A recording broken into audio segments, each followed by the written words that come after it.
Chapter 27. Hans Albrecht. I won't lie, it amused me to watch the cardiologist slam the phone back down on its cradle. This hospital was full of grown men at the top of the occupational ladder who still couldn't control their emotions. It was usually not the female physicians that show such open hostility. They were probably too busy trying to not be called nurses to cop an attitude. "Get some bad news?" I asked, poking him with my words. "Same-day bounce back. Someone must have put a pacemaker wire through the right ventricle, and now I have to take her to the lab and drain the blood." He pulled open the door to leave the surgeon's lounge. "Sorry to hear. You'd think that wouldn't happen with today's training and technology available. Who's the hack that did the case?" He looked over his shoulder at me as he left the room. "Me. Whoops. I should learn to keep my mouth shut. Or maybe they should learn to be better doctors." I stood up and hurried after him. Probably a combination of both. I found him standing by the bank of elevators, rapidly punching the down arrow. "Hey, was it Turner who called you?" "Yes, it's his patient." "Ah, then don't worry. Just ask him to heal your patient." The cardiologist stared at me without responding, and let the awkward pause hang between us like two kids standing in front of the last cookie. "What are you talking about?" "Didn't you hear? He claims he can heal anyone of anything. Said he made a deal with God while I was busy putting him back together." "Are you serious?" His look conveyed a mix of curiosity and eagerness. Doctors would do anything to avoid a post-operative complication or a bad outcome. Even believe in absurd things like faith healing and miracles. It was comical to see how far some would go to absolve themselves of responsibility. "I'm always serious. Ask him when you get down there." Cameron. "Hey, did you call me about the pericardial effusion patient?" I spun around and greeted the cardiologist. "Sure did. Are you going to take her to the lab?" "I plan on it, but Albrecht says there may be another option." "What's this he's saying about you and miracle cures?" "I think he's messing with me, but I wanted to hear it from you before I laid into him later." Word really was getting around about that. I knew it would. "Yes, it's true. I can heal anyone of anything. God gave me that gift." He sighed and relaxed his face. "Good, because her husband is pretty upset with me. He doesn't want me to take her to the lab because I'm the one who caused the problem in the first place. Can you just heal her for me? I'll owe you one." "It's not like you screwed up. This is a standard complication of pacemaker insertion, right? It could happen to anyone." "Sure, but try telling that to the family. I'm like the guy who hit their kid with my car and then offered her a ride to the hospital." I still hadn't told anyone about the catch, and it was clear I'm going to have to soon. But I needed to tell my wife first, not some random doctor at the hospital. I can't do it for everyone on the planet. This shouldn't be a tough case. Just go pull the fluid out and she'll be fine. But the complication will get reported to the hospital and the government. I don't want that on my record. Just do your thing. I'm begging you.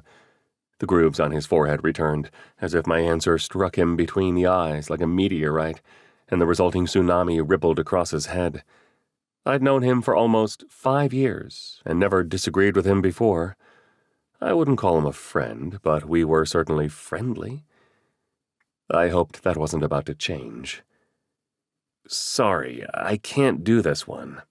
Just go fix her the normal way. It'll be fine." I turned back to the computer to finish charting and check what other medical disaster waited for me. That was the first time in my career the profanity directed at me in the department came from another member of the medical staff. At least that I knew of. I left the radio off on my way home from the hospital.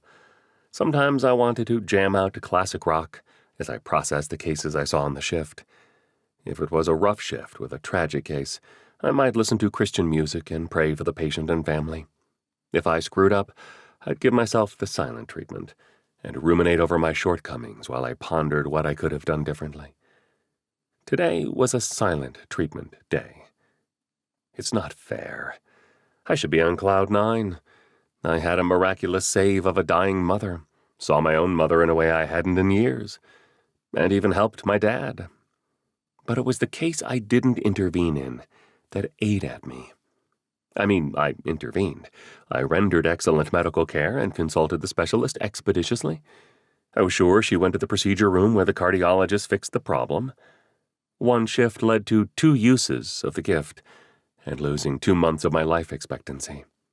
And yet here I was, kicking myself for not giving up a 3rd month to bail out a colleague. What's next? Surgeons asking me to rid their patient of appendicitis so they could stay on the golf course? A horn blasted behind me and snapped me back to the moment. The light had changed, and I was already 30 yards behind the car in front of me. I lifted my right hand to apologize and hit the gas. Then it occurred to me where I was. I touched the brake and used my turn signal, likely irritating the person behind me for the 2nd time in a short period. But who cared? Who would get mad at someone turning into a cemetery? When we lost Sarah, our entire world collapsed. We couldn't make decisions or even plan for the future, but we had to. The funeral home needed answers. Which cemetery did we want to use? Our church was as supportive as they could be, but at some point we had to shut off the help. We just needed to be alone and to cry with no one to interrupt us. I cried so hard my eyes hurt for days. I learned to cry with my eyes open to lessen the muscle strain that only gave me another reason to not sleep at night. Sarah's tombstone sat among a few dozen others in a back section of the cemetery. We chose the spot because at the time it had just opened, and we liked how private the area was. Over the years, new grave markers arrived almost weekly. We always checked the name and ages and hoped they were all well into adulthood. We'd come to know several of the families and formed a bit of a community who all worked together to keep the weeds at bay and freshen up the decorations whenever we visited. I parked and walked the short distance to her grave. It looked different from the last time I was here. A wave of guilt flooded me when I realized that the last time I was here, the trees had not yet developed leaves for the season. Even before my near-death experience, I knew she wasn't here, that her grave was nothing more than a physical reminder that she lived, and the resting place for the body that carried her soul. Meeting her in heaven confirmed what I'd believed and hoped to be true. I sat in the grass on top of her grave. The grass didn't grow here as well as it did a few feet away. I mentioned it to Addison the last time we were here together, but she didn't seem too concerned. She didn't know how often I checked the GPS app we use to track Aaron's location. When I was at work or somewhere else, missing them, I opened the app and saw where they were.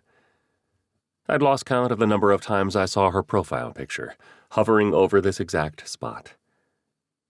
Losing Sarah continued to haunt us both, but I'm an ER doctor. I've developed the ability to block out emotion and carry on through almost anything. It was not healthy, but it worked. The headstone felt cold against my fingers. The cool air and setting sun allowed the stone to shed enough heat to absorb more from my hand. I closed my eyes and pictured her on a sailboat. Sarah, I loved seeing you with Jesus. It's exactly where I hoped you'd be. Your mother and I will join you just as soon as God calls us up there. I'm not sure if you could see, but I helped a mother today. She got really sick after giving birth, and I used the gift to bring her back. I only wish My voice failed as my throat closed in a fit of sobs. She knew what I was about to say. I didn't need to complete the sentence. Which was good, because I couldn't speak at all. The walls rarely came down this far, but on this ground made barren by the weight of my wife's mourning, they crumbled, unleashing a torrent of tears that I'd been holding back for months. The sort of ugly cry you saw in cheesy movies and many laughed at, thinking no one could cry that loud or that hard. But that's only because they were blissfully ignorant of true pain. Not fleeting physical pain, but the emotional kind that seared the soul and smoldered for the rest of your life. That's what Addison had. And she's not an ER doc. She can't deploy a wall at a moment's notice to block something out. But she's married to one with the ability to cure anyone of anything, even grief. I read the dates carved into the granite, as permanently as they were in my soul. Only a few months to go until her birthday. Maybe I could help Addison and make this year easier than all others before it. It should have been the first thing I did when I got out of the hospital. Why didn't I think of that? Emotional injuries could be just as bad as physical. I jumped up off the ground and touched the stone one last time before running back to my car.